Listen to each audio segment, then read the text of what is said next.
ಹುಟ್ಟಿದರೆ ಕನ್ನಡ ನಾಡಲು ಹುಟ್ಟಬೇಕು, ಮೆಟ್ಟಿದರೆ ಕನ್ನಡ ಮಣ್ಣ ಮೆಟ್ಟಬೇಕು. ನಮಸ್ಕಾರ, ಎಲ್ರಿಗೂ ಸ್ವಾಗತ. ಮತ್ತೊಂದು ಹೊಸ ದೆವ್ವದ ಕಥೆಯೊಂದಿಗೆ. ಎಲ್ಲರೂ ಚೆನ್ನಾಗಿದ್ದೀರಾ ಅಂತ ಅಂದ್ಕೊಂಡಿದ್ದೀನಿ. ಈ ಒಂದು ಘಟನೆ ನಡೆದಿರೋದಂದ್ಬಿಟ್ಟು ಶಿರಸಿಯ ಮುಂಡಗೋಡು ಈ ಒಂದು ಊರಲ್ಲಿ ನಡೆದಿರುವಂತಹ ಒಂದು ಘಟನೆ. ಈ ಒಂದು ಘಟನೆನ ನಮಗೆ ತಿಳಿಸ್ಕೊಟ್ಟಿರೋರ ಹೆಸರು ಬಂದ್ಬಿಟ್ಟು ರವಿ ಅಂತ ಹೇಳಿ. ಮೂಲತಃ ಅದೇ ಊರವರನ್ನೇ. ಈ ಇನ್ಸಿಡೆಂಟ್ ಆಗಿದ್ದು ಕೂಡ ಇವರ ಫ್ಯಾಮಿಲಿಯ ಇವರ ದೊಡ್ಡಪ್ಪ ಹಾಗೆ ಅವರ ದೊಡ್ಡಮ್ಮ ಇವ್ರ ಜೊತೆ ಆದಂತಹ ಇನ್ಸಿಡೆಂಟ್ನ ಅವರು ನಮಗೆ ಯಾವ ಥರ ತಿಳಿಸ್ಕೊಟ್ಟಿದ್ದಾರೋ ನಾನು ಕೂಡ ನಿಮಗೆ ಅದೇ ರೀತಿ ತಿಳಿಸ್ಕೊಡ್ತೀನಿ. ಪೂರ್ತಿ ಕೇಳಿಸ್ಕೊಳ್ಳಿ. ರವಿಯವರು ಹೇಳೋ ಪ್ರಕಾರ ಅವ್ರ ದೊಡ್ಡಪ್ಪ ಮತ್ತು ಅವ್ರ ದೊಡ್ಡಮ್ಮ ಇಬ್ಬರೇ ಅವರು ಈ ಶಿರಸಿಯಿಂದ ಹುಬ್ಳಿಗೆ ಹೋಗಿರ್ತಾರೆ. ಏನೋ ಕೆಲಸ ಇದ್ದಂತಹ ಕಾರಣ ಅವ್ರ ದೊಡ್ಡಪ್ಪ ಮತ್ತು ದೊಡ್ಡಮ್ಮ ಇಬ್ಬರೇ ಗಾಡಿ ಅಂದರೆ 2 ವೀಲರಲ್ಲಿ ಶಿರಸಿಯಿಂದ ಹುಬ್ಬಳ್ಳಿಗೆ ಹೋಗಿರ್ತಾರೆ. ಹಾಗೆ ಹುಬ್ಳಿಯಿಂದ ಕೆಲಸನ ಮುಗಿಸ್ಕೊಂಡು ವಾಪಸ್ ಬರಬೇಕಾದ್ರೆ ಮುಂಡಗೋಡು ಹತ್ರ ಗಾಡಿಯಿಂದ ಕೆಳಗಡೆ ಬೀಳ್ತಾರೆ. ಸೊ ಅವರು ಬಿದ್ದಂತಹ ರೇಂಜ್ ಹೆಂಗಿತ್ತು ಅಂತ ಅಂದರೆ ಅವ್ರಿಗೆ ಕಾಲು ತುಂಬ ತರ್ಚ್ಕೊಂಡು ಹೋಗ್ಬಿಟ್ಟಿತ್ತು. ಹಾಗೆ ಅವರ ದೊಡ್ಡಮ್ಮ ಕೈ ಕೂಡ ತುಂಬ ತರ್ಚ್ಕೊಂಡು ಹೋಗಿ ರಕ್ತ ತುಂಬಾ ಚೆಲ್ಲಿತ್ತು ಅಲ್ಲಿ ರೋಡ್ ಮೇಲೆ. ಸರಿ ಅಂತ ಹೇಳಿ ರೋಡ್ ಇದ್ದಂತಹ ಕಾರಣ ಹಿಂದೆ ಮುಂದೆ ಬರ್ತಿದ್ದಂತಹ ಗಾಡಿಗಳು ಅವ್ರನ್ನ ಗಾಡಿನ ಎತ್ತಿ ಸೈಡಿಗೆ ನಿಲ್ಲಿಸಿ ಅವ್ರನ್ನ ಕೂರಿಸಿ ಅವರಿಗೆ ಕುಡಿಯೋಕ್ಕೆ ನೀರು ಕೊಟ್ಬಿಟ್ಟು ಸಮಾಧಾನ ಮಾಡ್ತಾರೆ. ಅದಾದಮೇಲೆ ಅವ್ರ ರಕ್ತ ಚೆಲ್ತಾನೆ ಇರುತ್ತೆ. ಸರಿ, ಅಲ್ಲೇ ಮುಂಡಗೋಡಲ್ಲಿರುವಂತಹ ಕ್ಲಿನಿಕ್ಗೆ ಸ್ಥಳೀಯರೇ ಕರ್ಕೊಂಡೋಗಿ ಅವ್ರಿಗೆ ಫಸ್ಟ್ ಏಡ್ ಮಾಡಿಸಿ ಸರಿ ಅಂತ ಹೇಳಿ, ನೀವು ಇವಾಗ ಗಾಡಿ ಎತ್ಕೊಂಡು ಹೋಗೋದು ಸರಿ ಬರೋಲ್ಲ, ಬೆಳಗ್ಗೆ ಹೋಗಿದ್ರಂತೆ ಅಂತ ಹೇಳಿ ಗಾಡಿನ ಅಲ್ಲಿಂದ ತಗೊಂಡು ಸ್ಥಳೀಯರೇ ತಮ್ಮ ಆ ಒಂದು ಸ್ಥಳೀಯರ ಒಬ್ಬರ ಮನೆಯಲ್ಲಿ ಉಳ್ಕೊಳ್ಳೋಕ್ಕೆ ಅವಕಾಶ ಮಾಡಿಕೊಂಡಿದ್ದಾರೆ. ಹಾಗೆ ಆ ಗಂಡ ಹೆಂಡತಿ ಅಂದರೆ ಅವ್ರ ದೊಡ್ಡಪ್ಪ ದೊಡ್ಡಮ್ಮ ಇಬ್ಬರು ಕೂಡ ಆ ಒಂದು ಸ್ಥಳೀಯರ ಮನೆಯಲ್ಲೇ ಉಳ್ಕೊತಾರೆ.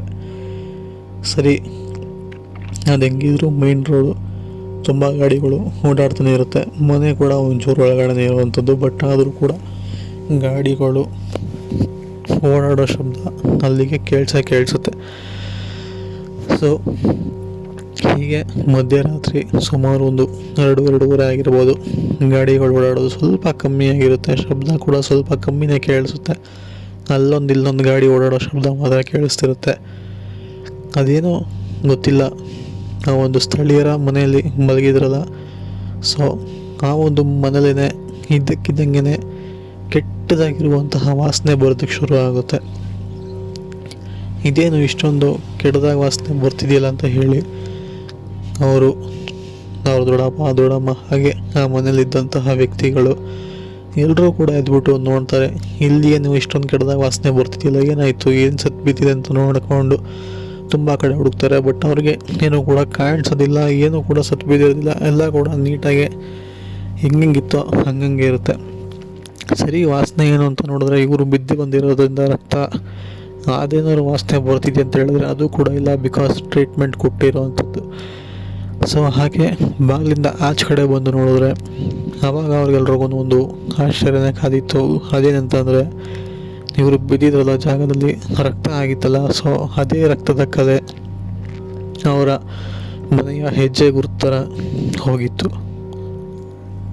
ಅಂದರೆ ಆ ಒಂದು ಮನೆಯ ಬಾಗಿಲಿದೆಯಲ್ಲ, ಸೊ ಬಾಗಿಲು ಆಚೆ ಕಡೆಯಿಂದ ರೋಡ್ವರೆಗೂ ಕೂಡ ರಕ್ತದ ಹೆಜ್ಜೆ ಗುರುತಿತ್ತು ಅಂತಲೇ ಹೇಳ್ಬೋದು. ಸರಿ, ರಕ್ತ ಚೆಲ್ಲಿದ್ದು ಅಲ್ಲಿ ಅದು ಕೂಡ ತರ್ಚ್ಕೊಂಡು ಹೋಗಿರುವಂತಹ ಸ್ವಲ್ಪ ರಕ್ತ ಚೆಲ್ಲಿರುವಂಥದ್ದು, ಇದು ಹೆಜ್ಜೆ ಗುರುತಾಗಿ ಬರೋದಕ್ಕೆ ಸಾಧ್ಯ ಅಂತ ಹೇಳಿ, ಸರಿ ಅವರಿಗೆ ಕಾಲಿಟ್ಟಾಗಿದೆಯಲ್ಲ ಅದ್ರದ್ದು ಏನಾದ್ರು ಚೆಲ್ಲಿದೆಯಾ, ಅದು ಕೂಡ ಹೆಜ್ಜೆ ರೂಪದಲ್ಲಿ ಇದೆಯಲ್ಲ, ಇದು ಹೆಂಗೆ ಸಾಧ್ಯ ಅಂತ ಹೇಳಿ ಗಾಬರಿ ಬೀಳ್ತಾರೆ.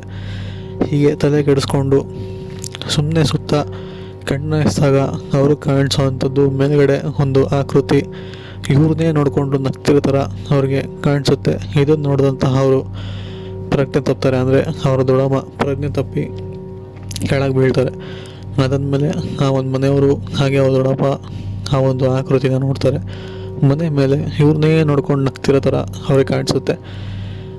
ಇದೇನು ಪರಿಸ್ಥಿತಿ ಬಂತು ಗುರು, ಇವ್ರ ರಕ್ತ ಹಿಡ್ಕೊಂಡು ಈ ಒಂದು ಆತ್ಮ ಬಂದು ಇಲ್ಲಿ ಸೇರ್ಕೊಂಡಿದ್ಯಾ ಅಂತ ಹೇಳಿ ಅದಕ್ಕೆ ಏನೋ ಒಂದು ಮಾಡಬೇಕು ಅಂತ ಹೇಳಿ ಅದೇ ಊರಿನಲ್ಲಿದ್ದಂತಹ ಒಬ್ಬ ವ್ಯಕ್ತಿ, ವಯಸ್ಸಾಗಿರುವಂತಹ ವ್ಯಕ್ತಿನ ಕರ್ಕೊಂಬರ್ತಾನೆ. ಅಂದರೆ ಆ ಒಂದು ವ್ಯಕ್ತಿ ಇದರನ್ನೆಲ್ಲ ತುಂಬಾ ಚೆನ್ನಾಗಿ ಓಡಿಸೋವಂತಹ ಕೆಲಸ ಅವನಿಗೆ ಅಥವಾ ಒಂದು ವಿದ್ಯೆ ಅವನಿಗೆ ಗೊತ್ತಿರುತ್ತೆ. ಯಾಕೆಂದರೆ ಈ ಹಿಂದೆ ತುಂಬ ಜನರ ಮನೆಯಲ್ಲಿದ್ದಂತಹ ಈ ಒಂದು ಕಾಟಗಳನ್ನ ಓಡಿಸಿ ಅಭ್ಯಾಸ ಅವನಿಗಿರುತ್ತೆ. ಅವನು ಅದೇ ಊರಿನವನಾಗಿದ್ದ ಕಾರಣ ಹೋಗಿ ಅವನ್ನ ಕರ್ಕೊಂಬಂದು ಆ ಆಕೃತಿನ ಓಡಿಸೋದಕ್ಕೆ ಕೇಳ್ತಾರೆ. ಹಾಗೆ ಆ ವ್ಯಕ್ತಿ ಕೂಡ ಮಂತ್ರ ಅದು ಇದು ಆ ಒಂದು ಮನೆ ಮೇಲೆ ಎರಚಿ ನಂತರ ಒಂದು ಮಳೆ ತಗೊಂಡು ಆ ಮನೆ ನಾಲ್ಕು ಸುತ್ತ ಹೊಡೆದು ನಂತರ ಅದನ್ನ ಸರಿ ಮಾಡಿಕೊಟ್ಟು ಹೋಗ್ತಾನೆ. ಇದು ಆ್ಯಕ್ಚುಲಿ ಆಗಿರುವಂಥ ಸತ್ಯ ಘಟನೆ.